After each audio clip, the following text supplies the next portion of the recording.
Madame la députée de Lapinière.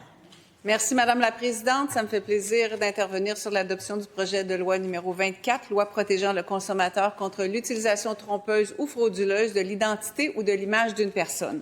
Alors, nous avons terminé l'étude détaillée de ce projet de loi avant-hier.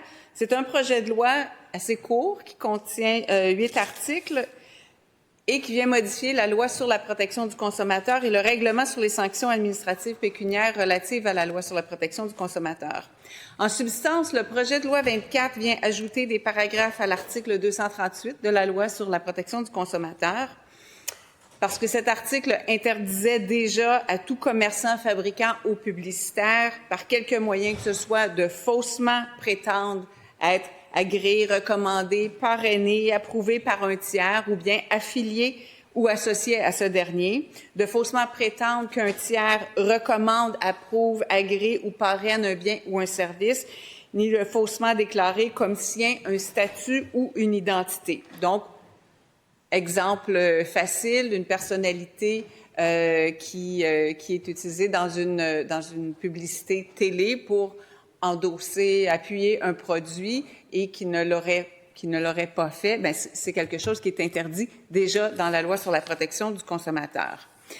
Par contre, aujourd'hui, avec l'hypertrucage, avec l'utilisation des moyens technologiques, de l'intelligence artificielle, on peut créer de toutes pièces une publicité, un témoignage, même une conférence, et utiliser l'image, la représentation visuelle ou sonore d'une personne sans son consentement, que ce soit en tout ou en partie, qu'on s'appuie dessus ou qu'on crée de toutes pièces. Bref, on dirait qu'il n'y a pas de limite à ce qu'on peut faire maintenant avec la technologie. Alors, ce que l'article 2 du projet de loi numéro 24 vient faire, c'est d'ajouter des articles, des paragraphes à l'article 238.1 de la loi sur la protection du consommateur. Et cet article-là prévoit déjà ceci, que le président de l'Office de la protection du consommateur peut de plein droit intervenir à tout moment avant jugement dans une instance relative à une loi ou à un règlement dont l'Office doit surveiller l'application.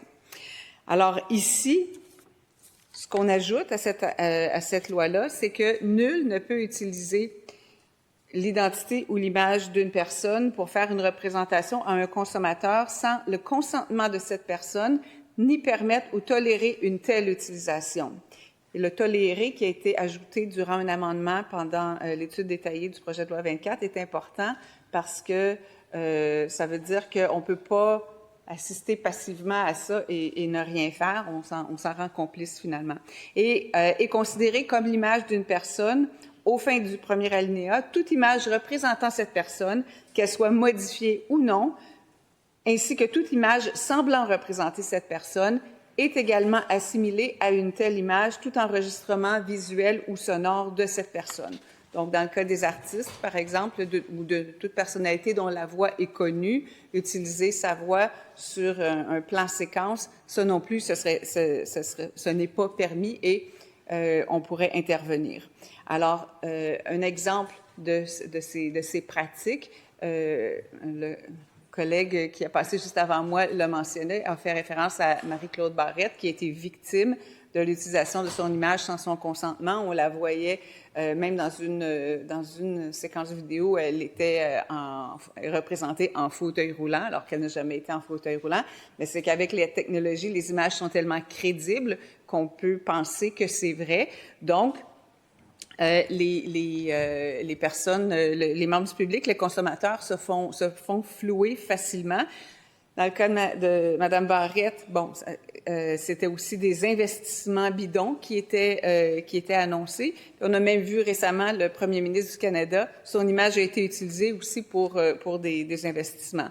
Alors, toutes ces pratiques produisent principalement deux types de victimes, celles dont on utilise l'image ou la voix sans son consentement, et celle qui se fait avoir par l'utilisation de l'image fabriquée, j'appelle ça comme ça, l'image fabriquée, en achetant le produit ou en faisant l'investissement bidon. Alors, Déjà, dans la loi sur la protection du consommateur, le président donc peut intervenir dans le cas d'une fausse représentation traditionnelle, je dirais, mais maintenant, l'article 5 du projet de loi 24 vient donner un pouvoir d'ordonnance au président de l'Office de protection du consommateur pour faire arrêter la diffusion. Donc, si une personne s'aperçoit que son image, sa voix est utilisée pour faire une représentation à laquelle elle n'a jamais donné de consentement, elle pourra s'adresser directement à l'Office de protection du consommateur qui va prendre les choses en main et qui pourra, dont le président pourra se servir du pouvoir d'ordonnance pour faire cesser la diffusion. Bien entendu, comme pour toute autre utilisation d'un tel pouvoir, il y a une équité procédurale qui existe, donc il y a une possibilité de contester. Mais donc, l'idée d'avoir le président de l'Office de protection du consommateur qui ait ce pouvoir-là, c'est pour qu'il puisse intervenir plus rapidement que la façon traditionnelle de passer devant un tribunal pour obtenir une ordonnance. Alors, dans le cas où la publicité, par exemple, concerne des lois du domaine financier, disons un exemple facile, quelqu'un qui vendrait avec l'image de quelqu'un d'autre un investissement en crypto-monnaie ou tout investissement bidon, bien, à ce moment-là, ce serait le PDG de l'Autorité des marchés financiers qui pourrait exercer le pouvoir d'ordonnance qui est conféré au président de l'Office de protection du consommateur. Et puis, il y a eu quelques amendements qui ont été apportés au projet de loi, tout simplement pour clarifier que s'il y avait une contestation, dans le cas où c'est l'AMF, le PDG de l'AMF qui vient exercer le pouvoir d'ordonnance, bien, ce sera au tribunal administratif des marchés financiers, tandis que lorsque c'est le président de l'Office de protection du consommateur qui exerce ce pouvoir d'ordonnance, bien, ce sera au tribunal administratif du Québec. Ici, j'ajoute que j'ai proposé un amendement pour que le pouvoir d'ordonnance qui est conféré au président de l'Office de protection du consommateur puisse aussi inclure le pouvoir d'ordonner la destruction de la vidéo ou de l'image qui est fabriquée sans le consentement d'une personnalité, tout simplement pour être en cohérence avec le projet de loi qui a été adopté plus tôt dans cette législature, qui était le projet de loi qui visait à contrer le partage sans consentement d'images intimes, dans lequel on prévoyait que, dans ce cas-là, c'était un juge de la Cour du Québec ou un juge de paix magistrat qui pouvait ordonner, en cas de partage sans consentement d'une image intime ou de menace d'un tel partage, à toute personne qui détient ou qui a sous son contrôle une image intime, de s'abstenir de partager cette image, donc ou de cesser tout partage de cette image ou de détruire cette image. Alors, je remercie d'ailleurs le ministre pour son ouverture et cet amendement-là a été accepté dans le cadre du projet de loi 24. Donc, ce n'est pas automatiquement, lorsqu'il y aura une ordonnance de la part du président de l'Office de protection du consommateur, il ne va pas nécessairement exiger que l'image soit détruite, mais il pourra le faire si c'est pertinent de le faire. Alors, en bref, donc, l'utilité du pouvoir d'ordonnance qui est conféré dans le cadre du projet de loi 24 va permettre d'accélérer la rapidité d'intervention pour faire cesser la diffusion des images utilisées sans le consentement. Et ça vient protéger donc les deux types de victimes, en ce sens que celle ou celui dont l'image est utilisée sans son consentement, ben on va arrêter l'utilisation de cette image-là. Et il y aura donc moins de victimes collatérales, c'est-à-dire moins de personnes qui tomberont dans le panneau, parce que la publicité, la vidéo, peu importe, ne sera plus diffusée. Alors, c'est certain, Madame la Présidente, que nous appuyons tout cela et que nous allons voter en faveur de ce projet de loi. Par contre, je tiens quand même à souligner que certains des mémoires et le témoignage de Mme Barrette ont été très éclairants durant les consultations de ce projet de loi. Et en fait, je prends acte du fait qu'il faudrait pouvoir aller plus loin et poser des gestes pour endiguer ce type de fraude en aval. Je comprends tout à fait que ce n'était pas dans le mandat du ministre pour ce projet de loi-là, mais je me permets de rappeler ce qui est indiqué dans le mémoire notamment de pointage.ca par M. Paquette qui a accompagné Mme Barrette dans toutes ces démarches. Que ce genre de pratique est devenu un fléau organisé et systémique des réseaux criminels transnationaux, que c'est un phénomène systémique qui doit être reconnu comme un enjeu central de sécurité économique et sociale, et que nous ne sommes pas outillés pour faire face à ce fléau. En fait, une citation du document, « L'usurpation d'identité ne doit pas être appréhendée comme un phénomène autonome. Elle s'intègre pleinement dans une économie criminelle globale, diversifiée et interconnectée, où les différentes formes de criminalité se renforcent mutuellement. Et les États ne sont pas outillés pour y faire face rapidement. Le projet de loi ne s'attaque pas d'ailleurs aux plateformes de diffusion ni aux plateformes de transfert d'argent qui sont impliquées dans ces arnaques. Il n'y a pas non plus de mécanisme d'accompagnement des victimes pour l'ensemble des démarches qu'elles doivent faire. Et là-dessus, je vais vous lire aussi ce que M. Paquette inscrivait dans son mémoire. En fait, il proposait qu'on puisse avoir un mécanisme de renversement du fardeau de la preuve, et ces mots vont être plus éloquents que les miens, Madame la Présidente, pour dire le point important qu'il avait à dire, que l'un des constats les plus préoccupants concerne le traitement réservé aux victimes à la suite d'une usurpation d'identité.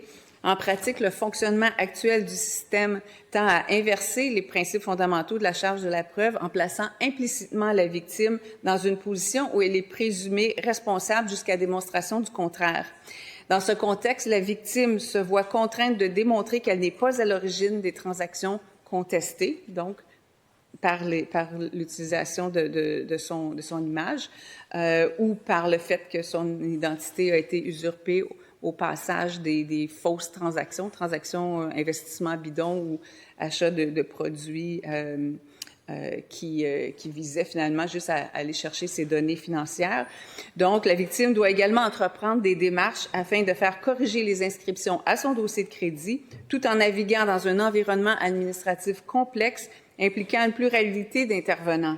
À ces difficultés s'ajoutent des délais souvent importants, notamment en matière d'accès à l'information, qui ralentissent considérablement le traitement des dossiers. Cette situation est d'autant plus problématique que la victime ne dispose généralement pas des éléments de preuve nécessaires pour soutenir sa contestation. Les informations pertinentes sont majoritairement détenues par les institutions financières et les organismes concernés, auxquels l'accès demeure limité. Par ailleurs, une certaine réticence à reconnaître la fraude peut être observée chez certains acteurs, ce qui contribue à prolonger les démarches et à accentuer le déséquilibre entre les parties. Dans plusieurs cas, cette dynamique mène à une judiciarisation progressive des dossiers, augmentant les coûts et la complexité pour les victimes. Il en résulte un véritable renversement de facto du fardeau de la preuve, situation incompatible avec les principes d'équité procédurale et particulièrement préjudiciable pour les citoyens. Cette réalité met en lumière la nécessité d'un rééquilibrage du cadre juridique afin de mieux protéger les victimes et d'assurer une répartition plus juste des responsabilités entre les parties. En pratique, ce fonctionnement revient à présumer implicitement que la victime est responsable jusqu'à preuve du contraire, ce qui constitue une inversion des principes fondamentaux de justice procédurale.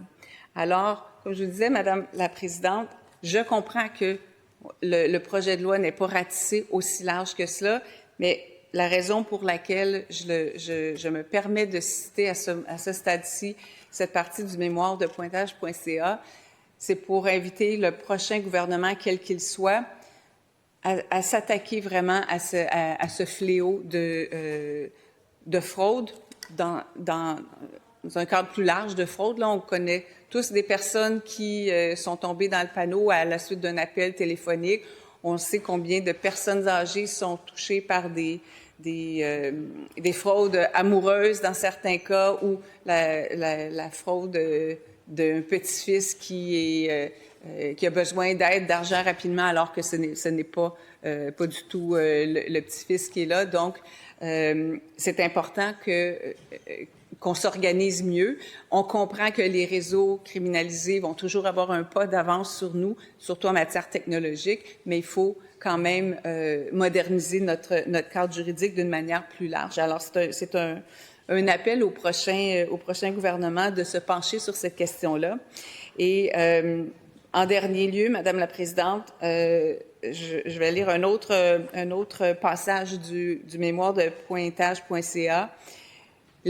Sur l'évolution du profil des fraudeurs et de leur mode d'action, qui impose donc une adaptation en profondeur du cadre législatif. Les transformations observées tant sur le plan technologique qu'organisationnel rendent désormais inadéquates les approches strictement réactives ou centrées sur le traitement de cas individuels. Et c'est un peu ce que le projet de loi fait. Il réagit il va réagir lorsqu'une plainte sera soumise, et il va traiter des cas individuels. Rien de mal là-dedans, bien entendu, mais comme je disais, il faut aller un peu plus loin. Dans ce contexte, il devient essentiel de reconnaître pleinement la dimension systémique du phénomène. L'usurpation d'identité et les fraudes connexes ne relèvent plus d'incidents isolés, mais s'inscrivent dans des dynamiques structurées qui nécessitent une réponse globale et coordonnée. Cette réalité commande également un renforcement de la collaboration entre les différents acteurs impliqués, qu'il s'agisse des institutions financières, des organismes de régulation, des plateformes numériques ou des autorités publiques. Une meilleure coordination apparaît indispensable afin d'assurer une circulation efficace de l'information et une réponse cohérente aux stratagèmes frauduleux. Par ailleurs, les mécanismes de prévention et de détection doivent être adaptés afin de tenir compte des nouvelles formes de fraude caractérisées par leur rapidité d'exécution et leur sophistication croissante.